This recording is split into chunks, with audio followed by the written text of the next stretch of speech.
Toi qui es notre Seigneur, notre Sauveur, au nom tout-puissant de Jésus-Christ de Nazareth, nous avons ainsi prié, nous disons Amen. Amen. Amen. Voilà, nous sommes en train de voir toujours notre thème sur le tourment. Il y a 3 types d'esprits, chers frères et sœurs, qui sont en train d'agir. Et dans ces 3 esprits, Dieu nous a parlé de l'esprit de tourment. Il nous a parlé aussi de l'esprit de la rébellion contre Dieu, aussi l'esprit de mort. Et présentement, nous parlons encore sur l'esprit de tourment. Nous avons déjà rappelé que le tourment, c'est une grande souffrance. Le tourment, c'est une grande souffrance. Le tourment, c'est une vie où tu passes des longues durées, des longues périodes dans les douleurs. Ça s'appelle aussi le tourment. Et beaucoup de gens se sont habitués, croyant que c'est toujours les épreuves. Non, quand c'est une épreuve qui vient de Dieu, l'épreuve a un temps. Alléluia. Quand l'épreuve vient de Dieu, quand la souffrance vient de Dieu, il y a un temps. Dieu donne toujours un temps. Même lorsque Israël est parti en captivité, il y avait un temps. Quoique c'était un long moment, mais il y avait un temps fixé par Dieu. 70 ans après, il devait repartir à Jérusalem. Est-ce qu'on parle avec le Seigneur? Mais quand tu vois continuellement que la souffrance est là et ça ne change pas, et même comme si c'est la souffrance de Dieu, quand tu traverses cette souffrance, il y a des moments de joie, il y a des moments où ça change un peu. Mais chers frères et sœurs, quand tu vois que la souffrance est là, sans qu'il y ait des alternances, des moments où tu as un peu de paix, des moments où tu te relèves un peu, sache que ça c'est l'ennemi, parce que l'ennemi est là pour tourmenter. Mais ce matin, chers frères et sœurs, la bonne nouvelle c'est de savoir que même si l'ennemi te tourmente, il y a quelqu'un qui est allé à la croix, Jésus de Nazareth, pour nous délivrer de tout tourment au nom de Jésus. Et tous les jours de notre vie, nous devons mettre notre confiance en l'éternel Dieu, en Jésus-Christ, afin qu'il nous délivre des tourments. Voilà pourquoi quand Jésus vient dans la vie d'une personne, puisque l'esprit de tourment est en train de tourmenter, Jésus aussi manifeste sa puissance pour tourmenter les démons. Est-ce qu'on parle avec le Seigneur? Chers frères et sœurs, nous avons vu que les tourments se manifestent dans plusieurs domaines. Les tourments se manifestent dans plusieurs domaines de la vie. Il y a des tourments qui viennent seulement des hommes qui te haïssent, des hommes méchants, des gens qui te tourmentent physiquement. Alors, chers frères et sœurs, les tourments aussi peuvent venir dans le foyer conjugal, dans une relation, dans un couple. Si l'un des conjoints est vraiment à un esprit de tourment, il va tourmenter l'autre. Et c'est pourquoi, quelquefois, dans les foyers aussi, il n'y a pas la paix. Les tourments aussi peuvent venir par la convoitise, les désirs que tu manifestes, les mauvais désirs. Quand tu aimes quelque chose, quand c'est quelque chose qui est du monde ou du péché de la chair, l'ennemi, l'esprit de tourment vient pour amplifier, pour que tu sois esclave de ce désir-là. Et c'est aussi le signe des tourments. Le tourment peut venir par les harcèlements des autres, des gens qui te harcèlent, des gens qui te mènent la guerre, chers frères et sœurs.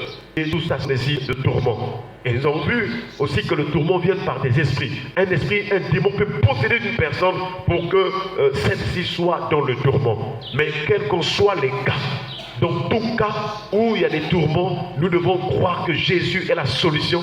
Il est capable de livrer. Alléluia. Ce matin, nous voyons encore un autre domaine de tourment. Nous sommes dans 1 Timothée chapitre 6. 1 Timothée chapitre 6 et nous lirons le verset 10. 1 Timothée chapitre 6, le verset 10. Il est écrit: car l'amour de l'argent est une racine de tous les maux.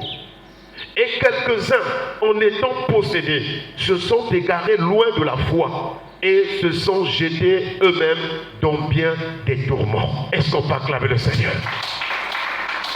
Ce texte, la parole de Dieu, ce texte sacré, ce texte biblique nous montre que, en tout cas, il y a une autre source des tourments, c'est l'amour de l'argent.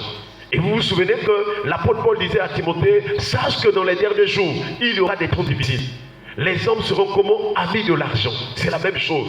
Être ami de l'argent, c'est-à-dire tout l'argent devient ton Dieu. Si tu n'as pas l'argent, tu commences à être malade. Si tu n'as pas l'argent, tu commences à avoir des mauvaises attitudes. Si tu n'as pas l'argent, en tout cas, vraiment, tu es là dans les soucis. Les soucis, c'est comme si vraiment l'argent devient ton Dieu. Et d'autres aussi, qui ont l'argent, qui manifestent l'orgueil. Ils ne comptent que sur son argent, ils ne comptent que sur vraiment ses richesses. Chers frères et sœurs, n'oubliez jamais que les biens passagers, les richesses de la terre passeront. Ces choses-là peuvent s'user, ces choses-là, l'ennemi peut voler. Mais nous devons commencer à chercher les trésors du ciel. Nous devons commencer à chercher ce qui est céleste. Car si tu as la richesse céleste, tu ne seras plus jamais dans la misère. Alléluia. Si tu as la richesse dans vos chers frères et sœurs, tu auras la paix, la joie tous les jours de ta vie. Et chers frères et sœurs, la puissance de Dieu par les richesses célestes au moyen du Saint-Esprit te donnera d'être en paix, dans la joie et de pratiquer ce qui est juste devant les yeux du Seigneur. Mais l'ennemi emploie donc cette situation, il emploie, j'allais dire, ce moyen-là, d'emmener le cœur de l'homme. Ce que Jésus a déjà dit, là où est ton trésor, là aussi sera ton cœur. L'ennemi nous conduit, il conduit les gens à avoir pour trésor les choses de ce monde, avoir pour trésor l'argent de ce monde. L'argent, c'est une monnaie, c'est un moyen d'échange, c'est un moyen pour acheter des choses, mais que l'argent ne soit pas ton Dieu. Je ne dis pas que tu dois être pauvre, tu dois pas avoir l'argent. Tu dois avoir l'argent, mais l'argent ne doit pas être ton maître. Alléluia. Ton maître doit être Jésus-Christ. C'est lui le maître des temps et des circonstances. Il y a beaucoup d'hommes et de femmes qui ont l'argent, mais beaucoup sont morts. Ayant l'argent, une situation est arrivée, mais comme ils ont mis toute leur confiance sur leur richesse, leur argent, chers frères et sœurs, ils ont mis tout leur amour sur leur argent. L'argent ne les a pas sauvés, l'argent ne les a pas délivrés. Voilà pourquoi j'aimerais te rappeler ce matin, la personne à aimer, là où tu dois mettre ton amour, c'est sur la personne de Jésus. Parce que lui, le premier, lui, il t'a montré son amour. C'est par amour que Jésus a quitté le ciel. Il est sorti du sein du Père. Il est venu souffrir. Il est venu souffrir pour toi et moi. Et le jour qu'il était sur la croix, il a crié, Eli, Eli, lama sabachthani. Mon Dieu, pourquoi m'as-tu abandonné? Jésus a crié. Lui, il est fils de Dieu. Il n'avait pas besoin de souffrir. Mais il a fait cela parce qu'il voyait combien l'humanité était sous le contrôle du diable, des démons et des hommes de ténèbres. Et le péché aussi qui était là, la loi du péché, la mort. Et lui, il est venu pour mourir. Or, la mort de Jésus, c'est une bonne mort. Pourquoi? Parce que c'est une mort pour compliquer la vie.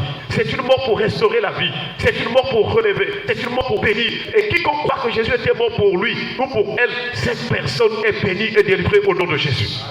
Chers frères et sœurs, je ne sais pas où est-ce que tu es en train de chercher la solution de ta vie. Vous voyez les gens qui sont en train de courir derrière les faux prophètes, derrière les bigoudis, derrière ceux qui voient les choses. Non! La solution n'est qu'en Jésus-Christ parce qu'il est Dieu. C'est lui qui connaît le programme de ta vie. Ne sois pas esclave des faux prophètes. On te donne des programmes. Oh, on a vu l'accident, on a vu telle chose. Oui, on peut dire cela. Mais qui peut te délivrer de l'accident si c'est Jésus? Seul Jésus, quel que soit le programme, quel que soit ce qu'on va voir dans les rêves, dans les sens de les visions, la seule personne qui est au-dessus de tout, qui est capable de te délivrer de cette situation, c'est Jésus-Christ. Est-ce qu'on peut acclamer le Seigneur?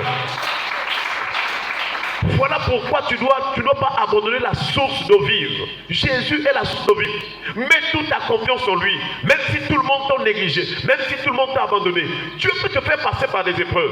Tu vas arriver des moments où tu n'as rien à la maison. Tu vas arriver par une journée, 2 jours, tu n'as rien. Ça ne marche pas. Cela ne veut pas dire que Dieu t'a abandonné. Il est en train de prouver ton cœur pour voir si dans les moments de famille, de souffrance, tu garderas ta foi sur lui. Alléluia. Lorsque Dieu a appelé Abraham, Abraham est sorti de la maison de son père, de sa patrie. Dieu lui a dit, sors, va-t'en de ton pays, de ta patrie, de la maison de ton père, dans le pays que je te montrerai. Mais Abraham a eu la foi. Il savait que quand Dieu parle, Dieu promet toujours des bonnes choses. Alléluia. Même quand tu n'as rien vu, c'est pourquoi Dieu nous a donné la foi. La foi, il dit que tu ne vois rien, mais si la parole est sortie de la bouche de Dieu, même si tu ne vois rien, crois que Dieu va accomplir. Alléluia. Et Abraham est sorti de la maison de son père. Il est parti. Il ne savait pas là où il devait partir. Il y a des moments dans ta vie, tu es en train de faire quelque chose, tu ne sais pas demain comment ça va se passer. Toi, l'essentiel, c'est de mettre ta foi sur les promesses de Dieu. Car une personne qui en Dieu ne vit pas au hasard. Il est dans le calendrier. Il est dans les jours qui lui étaient destinés par l'Éternel. Même si tu te retrouves quelque part, tu es seul, sache que Dieu est avec toi. Alléluia.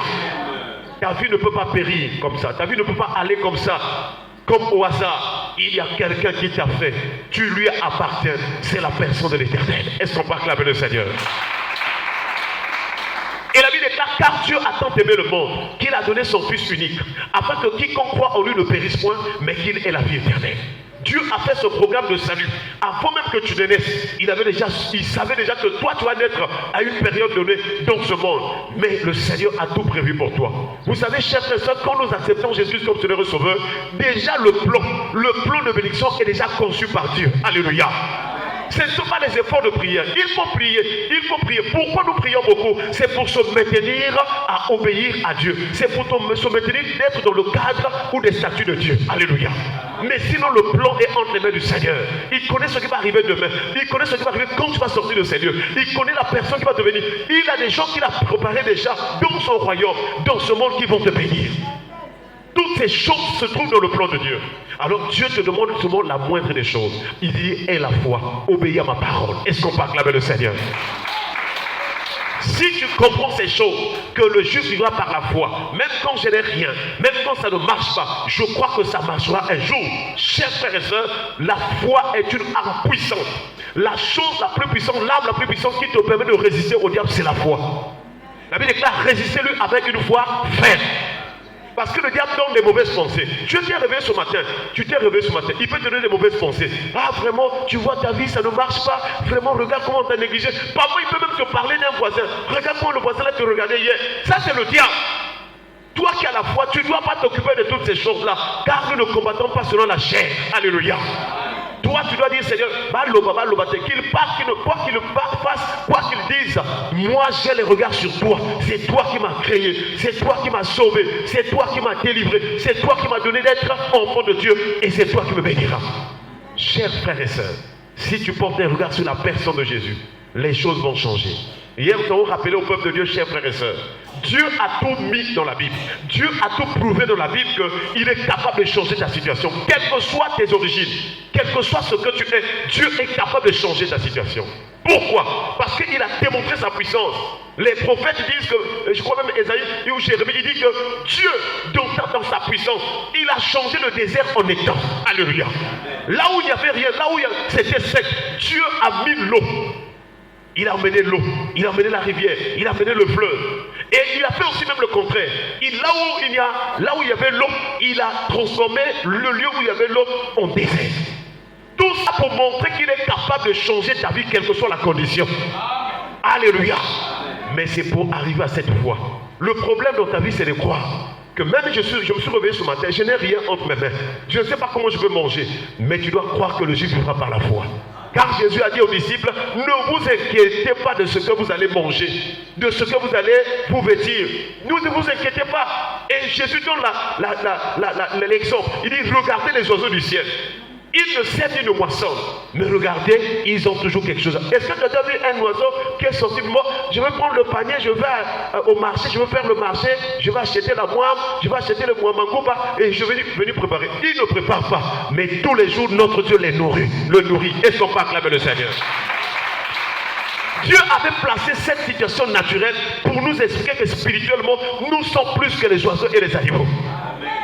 Et si tu as la foi en lui, lorsque tu marches, la foi c'est comme une grossesse. Donc ta foi sur ce que Dieu va faire dans ta vie, tu as déjà la grossesse.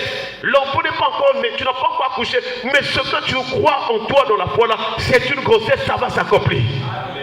Chers frères et sœurs, lorsqu'une femme est enceinte, pourtant l'enfant n'est pas encore né, mais on croit que l'enfant là, il va naître. C'est la même chose. Tu n'as pas encore le mariage, mais tu dois croire qu'en tant qu'enfant de Dieu, c'est Dieu qui a institué le mariage. J'ai déjà le mariage par la foi. Et il va s'accomplir au temps fixé par Dieu. Alléluia. Chers frères et sœurs, si nous comprenons ces choses, alors ça va nous délivrer de l'amour de l'argent. Parce que dans ce monde, l'argent, on peut te donner l'argent, mais il y a aussi l'argent du diable. On te donne l'argent pour te détruire. On te donne l'argent pour te faire perdre la foi. Derrière l'argent, il y a des esprits. Dieu a dit que personne ne peut servir de maître. Ou bien il haïra l'un et aimera l'autre. Ou bien il servira l'un et il méprisera l'autre. Il dit, vous ne devez pas servir maman. Maman, c'est le démon de la richesse. Le démon qui converge les pensées des hommes vers la richesse de ce monde, l'argent. Et il y a même des sœurs qui ont commencé à vendre leur corps à cause de l'argent. À cause de l'argent, ils préfèrent aller pécher. Non! À cause de l'argent, ils peuvent aller faire la fraude. Non! Chers frères et sœurs, il y a quelqu'un qui t'a créé. Ce que Dieu fait en toi est plus que l'argent. Tu ne peux pas mesurer ton souffle avec de l'argent. Non! Tu ne peux pas mesurer ta vie. Regarde comment tu marches, tu te lèves, tu marches. Le miracle que Dieu opère, dormir et se réveiller là, ça ne peut pas se mesurer avec les pièces ou les billets de banque ou la monnaie. Tout cela, Dieu les fait pour montrer qu'il peut faire encore des grandes choses. Chers frères et sœurs, et Paul dit à Timothée, car l'amour de l'argent est une racine de tous les maux. Si les gens souffrent aujourd'hui, s'il y a des problèmes aujourd'hui, la racine, c'est l'amour de l'argent. À cause de l'amour de l'argent, les gens vont aller s'endetter. À cause de l'amour de l'argent, les gens se chamaillent. Je vous avais donné l'exemple, un jour, un contrôleur de bus avec le client, ils se sont battus à cause d'une pièce de 50. Ah, moi j'avais dit 150. Non, je t'avais dit 100 francs. Ils se sont battus pour une pièce de 50. Mais c'est pas possible. Chers frères et sœurs, est-ce que toi aussi ton cœur est basé sur l'argent? Aujourd'hui nous prions disons Seigneur, mais toi devant l'argent, comment te comportes-tu? Est-ce que c'est l'argent qui est ton maître? Non, ce n'est pas un bon choix. Laisse Jésus être ton maître, parce que Jésus est la source de vie. Si Jésus est ton maître, quand tu manqueras de quelque chose, il t'accordera l'abondance. La Bible déclare, l'Éternel est mon berger, je ne manquerai de rien. Est-ce qu'on peut acclamer le Seigneur? Car l'amour de l'argent est une racine de tous les maux. Quelques-uns, excusez-moi, en étant possédés. Donc, dans l'amour de l'argent, il y a une possession. Quand cet amour rentre dans un cœur, ça te possède, ça t'obsède. Ça devient ton roi, ton maître. Ça dit quand tu n'as rien, ça dit que tu deviens comme malade. Si tu vis ces choses-là, chers frères et sœurs, sache qu'il y a déjà un démon, il y a une possession démoniaque. Les pouvoirs et les puissances sataniques et démoniaques t'ont déjà envahi, t'ont assailli. Parce que toi, tu as laissé ton cœur vraiment entraîné par l'amour de l'argent. Chers frères et sœurs, Dieu peut te bénir. Et en amont, nous avons parlé de Abraham. Quand Dieu l'a appelé, il est sorti, il n'avait rien. En plus de cela, il y a eu une période de famine. Genèse chapitre 12. Je crois le verset 10, la Bible déclare, il y a eu une famine dans le pays. Abraham était obligé de fuir vers l'Égypte. Et quand il est parti, il n'avait rien. Il a même dit à sa femme, si on te demande, tu dis que tu es ma soeur. Parce que tellement que tu es belle, on peut me tuer pour te ravir. Ils sont arrivés là-bas. Mais comme il était sorti sous vraiment comme l'ordre de l'Éternel, la promesse de Dieu. Une personne qui a la promesse ne peut pas périr comme ça. Alléluia. Une personne qui a la promesse, chers frères et sœurs, ne peut pas se perdre. Parce que la promesse, c'est la parole qui est sur la bouche de Dieu. Et Dieu sait pourquoi il a promis des choses. Et Abraham est parti. Dieu a utilisé un miracle. Le pharaon là, il a ordonné à ses serviteurs de bénir Abraham. Alléluia. Même si tu n'as rien, Dieu peut ordonner à une personne. Quelqu'un peut quitter l'Europe. Il vient au Congo. Dieu permet que tu puisses vous rencontrer avec cette personne. Il te bénit. Dieu est capable de te bénir dans les rencontres. Tu es ouvrier, tu n'as pas de marché. Dieu est capable d'utiliser une personne qui a besoin qu'on fasse des travaux dans sa maison. Mais il va trouver une autre personne qui te connaît. Il va poser la question, ah, tu ne connais pas un peintre, tu ne connais pas un menuisier, tu ne connais pas... Or, tout cela, ça se passe sur le plan de Dieu. Alléluia. Et cet ami-là va t'appeler. Ah non, il y a quelqu'un qui cherche. Et dès que tu vas commencer à travailler, tu commences à voir l'argent. Qui a concouru les choses? Qui a permis cela? C'est Dieu. Mais si tu n'as pas la foi, tu ne vas pas comprendre. Tu vas penser que ce sont tes propres efforts. Non! C'est Dieu qui nous conduit. Dieu est capable de nous bénir. Dieu est capable de te faire rencontrer avec les bonnes personnes. Dieu est capable de te donner la paix. Dieu est capable de te donner l'abondance. Chers frères et sœurs, il y a des choses que Dieu ne donne pas pour l'instant parce qu'il ne veut pas que tu te perdes. Parce que le cœur n'est pas encore préparé. Ton cœur n'est pas encore en paix. Il y a des gens ici, tu le vois, il est calme. Donne-lui seulement même 100 000. Il va commencer à se paniquer. 100 000. Il va commencer à se paniquer. Il va commencer à faire des dépenses vraiment comme un peu dans l'air. Parce que le cœur n'est pas encore préparé à toucher cette somme. Voilà pourquoi Dieu travaille ton cœur par la prière et par la parole. Pour savoir que ton maître doit être la personne de Dieu. Et quand Dieu est le maître de ta vie, tout ce que tu peux avoir de ce monde seront des choses de vanité. Alléluia. Amen. Que ce soit les habits, les voitures, les maisons, tout ce qu'on peut acheter. Salomon était riche, mais il a dit vanité de vanité, tout est vanité. Il avait goûté tous les domaines de la vie. Il avait beaucoup de femmes, tout il a essayé. Mais il a compris que sous le soleil, tout n'est que vanité. Est-ce qu'on peut acclamer le Seigneur? Malheureusement, aujourd'hui, il y a beaucoup de chrétiens, même les pasteurs, dès qu'ils commencent à avoir l'argent là, ils commencent à changer la doctrine, ils commencent à changer le message, ils commencent à mépriser les brebis, ils commencent à dire de n'importe comment. Non. Est-ce que quand tu viens prêcher, tu vas parler de tes voitures ou de tes voyages, ça va donner quoi? Il n'y aura pas le salut dans ces choses. Ces choses sont passagères. Job était riche. Mais le jour où Job est tombé malade, il a dit, je suis sorti nu du sein de la terre, je repartirai nu dans le sein de la terre. Alléluia. Je suis sorti nu du sein de ma mère, je repartirai nu dans le sein de la terre. N'oublie jamais ça, tout ce que tu as là, ça va rester. Ce qui va maintenant être vraiment dans ta relation avec Dieu, c'est ton âme face à face avec Dieu. Ah, ce jour-là, tu vas te poser la question. Moi, j'avais prêché, parce que quand je parle comme ça, c'est pas moi qui parle, c'est Dieu qui parle. C'est Dieu qui parle, il connaît ton cœur, il connaît que toi tu aimes trop l'argent. Il connaît qu'à cause de l'argent tu ne donnes pas la dîme. Tu es trop attaché à ton argent, même donner à Dieu, donner à l'église tu n'arrives pas à donner. Parce que tu es trop vraiment attaché à l'argent. Il y a beaucoup de chrétiens qui ne viennent que quand il y a des problèmes. Dès qu'ils sentent qu'il y a une période où les choses semblent marcher, ils fuient l'église. Et quand ils sentent que c'est fini, il est en train de vivre un calme. Ils reviennent. Non! Chers frères et sœurs, nous devons nous donner totalement au Seigneur.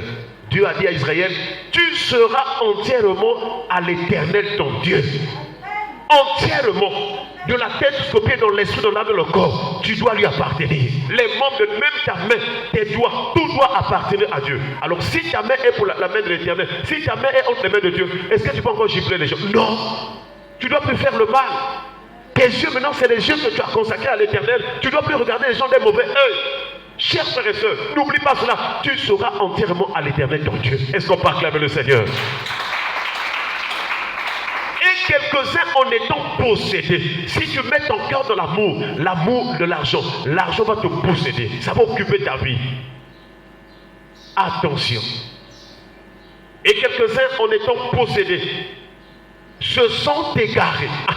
Donc l'amour de l'argent, c'est une possession. Mais l'amour de l'argent conduit à l'égarement. S'égarer, ça veut dire aller loin de Dieu.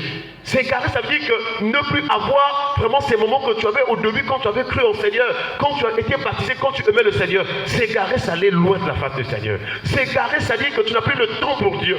Tu n'as plus le temps de prier Dieu. Tu n'as plus le temps de te consacrer. Tu n'as plus le temps de jeûner. Regarde un peu ta vie. Est-ce que tu t'es égaré? Est-ce que l'école, c'est un obstacle pour prier? Non! Est-ce que le mariage, c'est un obstacle? Est-ce que c'est le voyage? Est-ce que l'Europe, c'est un obstacle pour prier? Non! On peut prier Dieu en tout temps et en tout lieu. Est-ce qu'on peut acclamer le Seigneur? Et c'est pourquoi Paul a dit, rien ne nous séparera de l'amour de Dieu. Rien! N'oublie pas qu'aucune chose doit te séparer de Dieu. Sois attaché au Seigneur. Si tu veux vivre le bonheur et la grâce tous les jours de ta vie, Job a dit, attache-toi donc à Dieu et tu auras la paix. Tu jouiras ainsi du bonheur.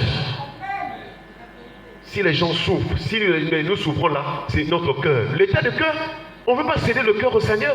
On ne veut pas vraiment suivre ses commandements. Et quand ça fait mal, mais c'est le cœur. Regarde comment tu es en train de te conduire. Si tu ramènes le cœur au Tout-Puissant, si tu reviens au Tout-Puissant, il changera ta situation, il te bénira. Et c'est lui seul qui est capable de penser les plaies de ton cœur. Il y a des choses dans la vie, même si tu vas à l'hôpital, même si tu achètes tous les médicaments, ça ne marchera pas. Parce que ce sont des choses qui sont sur le plan spirituel. Mais si tu donnes ton cœur au Seigneur, lui, il est au-delà de la pharmacie. Il est au-delà des médicaments. Il est au-delà de tout. Lui, Dieu, il peut rentrer jusqu'au fond de ton cœur pour enlever le mal. Est-ce qu'on peut acclamer le Seigneur? En étant possédés, se sont égarés loin de la foi. Donc l'amour de l'argent égare les gens loin de la foi. Il y a beaucoup de chrétiens aujourd'hui qui ne prient plus parce qu'il fait des affaires. Les affaires commencent à marcher. Il n'a plus le temps pour Dieu. Il n'a plus le temps pour venir écouter la parole. Mais sachez que toutes ces choses-là vont passer. Et le monde et sa convoitise passeront. Mais celui qui fait la volonté de Dieu demeure éternellement. Donc l'amour de l'argent, l'amour de l'argent est la racine de tous les maux. Et le mot, ce qu'on nous montre ici, c'est ce que nous sommes en train de voir. L'égarement, chers frères et sœurs. La possession, chers frères et sœurs. Et il dit, et se sont jetés eux-mêmes dans bien des tourments. Donc quand tu mets ta foi, ton cœur dans l'argent là, seulement l'argent, sans que tu mettes ton cœur en Dieu, alors il y aura des problèmes qui vont t'arriver. Tu peux peut-être emprunter, tu peux peut-être prêter de l'argent à une personne, mais la personne là pour payer, ça va être des problèmes. Vous allez même commencer à vous chamailler. Tout ça parce que le cœur est attaché à l'argent. Mais si tu laisses Jésus gérer ton cœur, il te donnera la sagesse. Alléluia. Il te donnera la tempérance, la maîtrise de soi. Ah oui, parce qu'il y a des chrétiens qui se battent à cause de l'argent, qui insultent les gens, qui maudissent les gens. Si c'est mon argent, on verra. Tu vas voir. Donc tu commences à souhaiter le malheur à une personne. Chers frères et sœurs, est-ce que tu sais que toi, pour vivre, c'est Dieu qui te fait grâce? Et qu'à cause de l'argent, tu commences à maudire les gens.